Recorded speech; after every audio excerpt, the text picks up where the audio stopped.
네, 바로 이어서 정보관리 3교시 진행을 맡게 된 서강석입니다.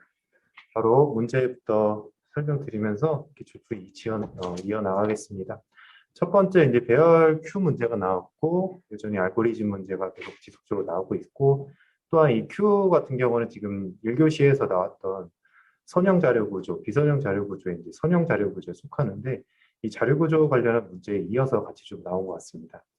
그리고 두 번째 이제 PMO, 주로 상조감리 PMO에 대한 내용을 비교하고 연관해서 설명을 하고 문제가 나왔는데 기존의 기출들도 많이 이제 나왔었는데 주로 이제 감리와 PMO를 비교하는 문제들이 많이 나왔었고요. 세 번째 QoS, QoS 관련한 뭐 딥섭, 인스섭에서 QoS 보증한 방식, 또 앞서도 말씀해 주셨지만 이제 네트워크 쪽 문제들이 많이 다소 나왔고요. 그다음 네 번째는 이 인공지능에 관련한 이제 문제점, 이제 불확실성 뭐 이런 부분들이 문제가 되니까 이 개인정보보호 관련 측면에서 자율점검표를 이제 말을 했는데요. 이 자율점검표에 대해서 한 번이라도 이제 좀 보셨거나 한번 확인해 보셨던 분들이라면 좀 접근하실 수 있지 않을까. 하지만 이제 직접 보지 못하셨다면은 쉽게 들어가기가 쉽지 않은 그런 문제이지 않을까 좀 생각이 듭니다. 그리고 다섯 번째, 앞서 이제 김윤성 기사님이랑 이제 공수교 기사님이 말씀을 해주셨지만 이게 오타가 좀 있는 것 같습니다. 제이슨인데 이제 A가 붙어서 뭐라고 발음을 해야 될지 모르겠지만 다소 이제 어떻게 다른 문제인지 아니면 제이슨으로 정확하게 이제 이해하고 푸셨는지에 따라서 이게 접근할 수도 있고 안 할 수도 있겠다는 생각이 들어서 좀 문제의 여지가 조금 있지 않을까 그렇게 좀 생각이 듭니다. 그리고 마지막 여섯 번째 같은 경우는 지속적으로 나왔던 IT 투자에 대한 그 중복 투자에 대한 그 비용 줄이거나 아니면 이제 가시성을 확보하기 위한 그 평가 기법에 대해서 많이 나왔던 고전적 토픽들이 많이 나왔습니다. 그래서 대부분이 이제 기존에 한 번씩 접근하셨거나 보셨던 것들일 테고 4번이나 5번 인공지능 그리고 제이슨에 대한 JWT 이 부분에 대해서 조금 더 학습이 되셨다면 문제 고르는 데는 큰 문제는 없지 않을까라는 생각이 드는 그런 3교시가 된 것 같습니다. 이어서 바로 문제 1번 문제부터 또 자세히 살펴보겠습니다. 이 배열 Q 같은 경우는 이제 Q 중에서도 이제 Q를 구성할 수 있는 게 리니어 Q, 선형 Q라든가 원형 Q 또는 우선순위 Q 뭐 이런 Q 방식들이 있고요. 그 중에 이 Q 중에서 이제 리니어 Q 같은 경우는 배열이나 연결 리스트 뭐 이런 식으로 이제 구성이 가능한데 그 중에서 가장 기본이 되는 게 이제 배열을 이용한 Q 구성인데요. 이 Q에 대해서 단점, 주로 단점이라면 이제 또 설명드리겠지만 그 공간에 대한 낭비, 또 인덱스에 대한 변경에 대한 그 비용 문제 이런 단점들이 있고 이걸 해결하기 위해서 주로 이제 선형 Q가 나오고 있고 이런 흐름 관점으로 이제 문제가 나왔기 때문에 지금 첫 번째 Q가 뭐고 그래서 목차를 Q가 뭐고 뭐 Q 배열 Q가 이렇게 구성되어 있는데 프론트와 리어가 있고 이때 이제 각각의 프론트와 리어에 있는 인덱스들이 삭제가 이루어지고 삽입 삭제가 이루어졌을 때 마지막에 이제 공간이 없어질 때 그때 이제 원형 큐를 사용하면 되고 그 원형 큐도 또 이제 다소 문제점이 있는데요.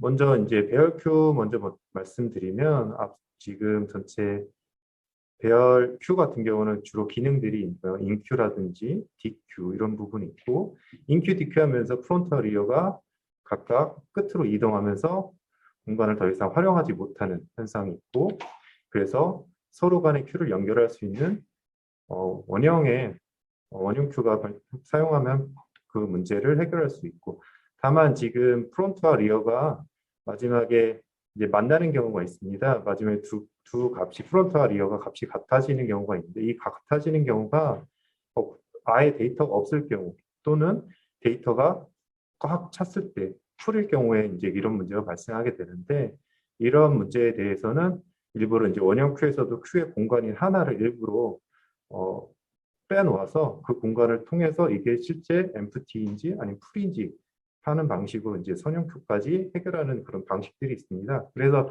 고득점 포인트로는 이러한 원형 큐의 단점 문제를 제시하는 것도 좀 좋을 것 같고요. 또 추가적으로 이제 큐에 대한 소스라든지 아니, 주요 기능들, 뭐 이게 빈 공간인지 아닌지에 대한 EGMT, 이지풀 뭐 이런 기능상의 그들을 같이 제시하셔서 조금 더 깊이 있는 내용을 알고 있음을 제시해 주시는 게 좀 좋을 것 같습니다. 아무래도 이제 큐 같은 경우는 기본 토픽으로도 많이 공부들 하시니까요. 차별화 측에서 조금 더 깊이 있는 관점의 내용을 제시해 주는 게 좀 좋을 것 같습니다. 그 다음에 이번 문제 바로 들어가겠습니다. 이번에 주로 이제 감리와 PMO의 연관관계를 많이 이제 빈출 토픽이 있었는데요. 최근에 이제 정보 시스템 감리 기준이 또 개정이 됐습니다. 주로 이제 소프트웨어에 대한 대가 선정이라든지 네, 그런 부분들에 대해서 많이 발생했고 그때 이제 감리와 PMO 또 관계에 대해서 이제 많이 가이드에서도 나오고 있고 그래서 이제 감리의 유형에는 이제 정기 감리, 상주 감리, 뭐 추가 감리가 있는데 그 중에 이제 추가 감리가 주로 추가 감리가 상주 감리가 좀 동일시되는 형태로 갈 수가 있습니다. 감리가 대사항 같은 경우는 주로 기준 같은 게 있고요. 주로 이제 전자정보법에 기준한 57조, 64조 이런 부분에 대한 부분인데 이러한 감리 전반적인 내용을 앞달나게 뭐 서술해 주신다던가 아니면은 PMO와의 연관성 또는 처음에 이제 상주가 나온 감리가 나온 이유 그래서 또 PMO가 나온 이유 뭐 이런 부분들을 앞서 서술해 주시고 그 다음에 각각의 내용들을 작성해 주시면 좋을 것 같습니다. 주로 상주감리의 업무 범위 같은 경우는 처음에 계획 수립하고 상주감리를 수행하고 완료 보고를 하게 되는데 실제적인 그 상주감리에서 하는 일은 주로 정기적인 보고의 의무가 있습니다. 그래서 상주감리와 PMO가 같이 있는 경우도 있고 뭐 상주감리가 있는 경우가 있지만 상주감리의 주요한 그 목적 자체는 품질 보증입니다. 그래서 PMO를 도와서 품질 보증을 할 수 있는 PM을 도와서 품질 보증 측면에서 여러 가지 업무를 수행하게 되고 그래서 이제 업무 범위들이 이번에 다 각각의 진행돼 있으며 WBS라든지 요구사항이 정해서 뭐 이런 부분들이 있고 이에 대해서는 지금 앞에 출제 배경 중에 전자정보법 사업관리 위탁 도입 운영 가이드가 또 최근에 개정됐습니다. 이 부분을 같이 좀 보셔서 확인이 될 것 같습니다. 그리고 이제 PMO와 이제 상주감리의 이제 비교인데 이 앞에 그림은 지금 정기감리하고 이제 PMO 간의 관계를 다소 그림을 넣었지만은 여기서 이제 감리법인 대신 그 계약 부분을 따로 관리하고 대신 사이에 상주감리가 있으면서 상주감리는 PMO로부터 그 품질 측면에 산출물이라든지 살동 이런 부분들을 관리하고 품질을 점검하고 이에 대한 피드백을 또 주어서 서로 간에 품질 관점에서 그리고 PMO 같은 경우는 사업관리, 사업의 총괄 관점에서 진행을 하게 됩니다. 서로 이렇게 연관관계가 진행되고 이 부분에 대해서 이제 이 문제에 대해서 차별화 단락으로 좀 가져갈 수 있는 것들이 아무래도 감리와 PMO의 비교하는 방법으로 작성하시는 게 좀 좋을 것 같습니다. 많이 학습한 내용들이 많이 있으니까 그 부분들을 추가로 작성해 주시면 좀 좋지 않을까 생각됩니다. 세 번째 이제 QoS인데요. 이제 QoS 같은 경우도 이제 네트워크 측면에 이제 기본 토픽으로서 많이 좀 사용하고 많이 좀 들어보셨을 것 같고요. 이 QoS를 보장하기 위해서 큐 관리하는 방법, 트래픽 쉐이핑하는 방법, 사전 폐기하고 또 QoS 보장에서 인스톱, 딥스톱이나 MPLS, CDN 뭐 이러한 QoS 보장 기술들이 있고 그래서 이러한 Q에 대해서 전체적인 개념 또는 어떤 유형들이 있음을 먼저 좀 제시를 해주시고 딥스톱이랑 인트섭을 좀 내용을 각각 풀어나가시면 좀 좋을 것 같습니다.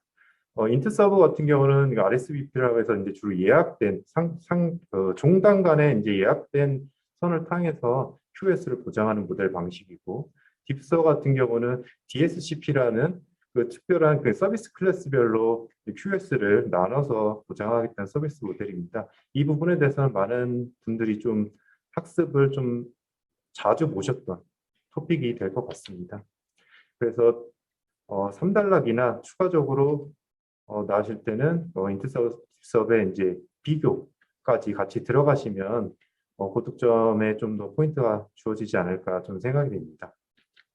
네, 이어서 4번 문제 들어가겠습니다. 4번 문제 같은 그 AI에 대한 개인정보 보호 자율 점검표 같은 경우는 이미 이 점검표가 마련되어 있기 때문에 이 점검표에 있는 그 항목들이 모두 다 문제로 나왔습니다. 원칙, 6가지 원칙, 그리고 총괄 흐름도 이런 부분이 나와 있기 때문에 이 자율 점검표 내부에 이제 지정된 항목을 기준으로 작성을 하시는 게 좀 좋을 것 같은데 좀 어렵죠. 직접 확인하시지 못하셨다면 좀 어려울 수도 있는 문제가 되지 않을까 그렇게 생각은 듭니다. 주로 이제 AI 문제점이 이제 개인정보나 데이터든 뭐 처리를 하게 되면은 이제 불투명성 또는 불확실성 이런 문제들이 있습니다. 이렇기 때문에 자율 점검표를 마련했다라는 어떤 필요성으로 제시를 해서 일단락을 시작하시고 그다음에 원칙 같은 경우는 지금 적법성, 안전성, 투명성, 참여성, 책임성, 공정성 이런 측면으로 이런 원칙을 기반으로 이제 자율 점검표를 마련하게 됐습니다. 그래서 이 6가지 원칙을 작성해 주셔야 되고요.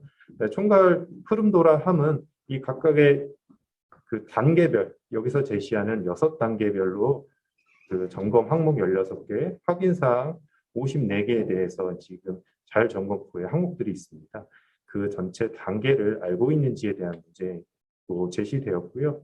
그래서 이 고득점 포인트라고 하기에는 정확하게 이 내용을 알고 계시다면은 추가적으로 작성을 하시겠지만은 만약에 조금 부족하거나 그렇다면 현재 구성 내용이 어떻고 간단히 전략하시고 또 AI에서 개인정보의 어떤 문제점 이런 측면에서 점검할 항목 내용들을 다소 유추하셔서 작성하시는 것도 좀 방법이 될 것 같습니다. 5번째 그 오타에 좀 문제점이 됐던 JASON이라고 했는데 실제로는 제이슨이 될 것 같습니다. 제이슨 기반으로 토큰 방식 기반인데 최근에 이제 인증에 대해서는 기존에 사용하시던 세션 인증, 흔히 얘기하는 서버 인증이라는 세션 인증하고 최근에 이제 토큰 인증으로 JWT를 많이 사용하고 있습니다. 이 JWT 같은 경우는 이제 분산 마이크로서비스 환경에서 많은 쉬운 인증으로 많이 다소 대두되고 있고요. 많이 사용 중이며 그래서 이제 제이슨의 웹 토큰에 대해서 내용을 각각 그 문제에 나왔던 대로 뭐 개념 설명, 구성 및 인증 메커니즘, 장단점 및 활용 방안 이 3가지 문제에서 제시된 것을 기준으로 목차를 잡으시면 될 것 같고요. 마지막 4단락에서는 이 제이슨 JWT라고 하는데도 약간 이제 보안 취약점이 있습니다. 그 보안 취약점에 대해서 아시면 그 부분에까지 좀 더 될 수 있게 작성하시면 좀 좋을 것 같습니다. 이 JWT는 또 RFC 7519라고 하는 표준으로 지정되어 있습니다. 이 헤더라든지 페어로드, 시그네이처 이제 3가지의 구성으로 되어 있고 이제 헤더에서 서로 간에 알고리즘을 설정하게 되고 이 알고리즘을 가지고 인증에 대한 서명 정보를 가지고 그거를 토큰으로 사용해서 서버나 또는 서비스 간에 서로 연계할 때 전송함으로써 이제 인증 자체를 이제 수행하게 됩니다. 그래서 다시 조금 더 인증 메커니즘 측면으로 좀 말씀드리면 사용자가 먼저 그 인증 서버에 접속을 하고 그러면 인증 서버에서는 그 사용자에게 다시 그 토큰 정보를 돌려주게 되어 있습니다. 토큰 정보를 받게 되면 유저는 다시 그 토큰 정보를 가지고 그 실제 서비스가 되는 어플리케이션 서버에 어떤 그 요청을 하게 되고 요청에 대한 응답을 각각 진행하게 됩니다. JWT를 사용했을 때 이제 장단점 및 활용 방안인데 아무래도 장점 자체는 별도의 인증 저장소가 불필요하다는 것이 갖고 있습니다. 기존의 세션 인증 같은 경우는 뭐 쿠키라든지 그런 부분에 저장하거나 하는 부분이 있습니다. 그리고 추가적으로 이제 분산 마이크로 서비스 환경에서 조금 더 부하가 덜 가는 그리고 트래픽 부담이 덜한 그런 형태의 장점을 좀 가지고 있고 단점이라면은 필드라든지 JWT에 사용하고자 하는 필드들이 추가되면 토큰 자체가 커지거나 아니면 따로 이 토큰 추가에 대해 요청에 대해서 어떤 권한 제한 뭐 이런 것들이 없기 때문에 요청이 올 때마다 이제 트래픽이 계속 증가하는 그런 단점들이 있습니다. 그리고 활용 방안이면 이제 최근에 거의 대부분이 많이 사용하고 있는 인증 측면, 회원 인증 측면에서 많이 사용하고 있고, 추가적으로 이제 데이터 좀 안정성 있게 좀 보낼 수 있는 정보 교육 측면의 활용 방안 등이 존재하고 있습니다.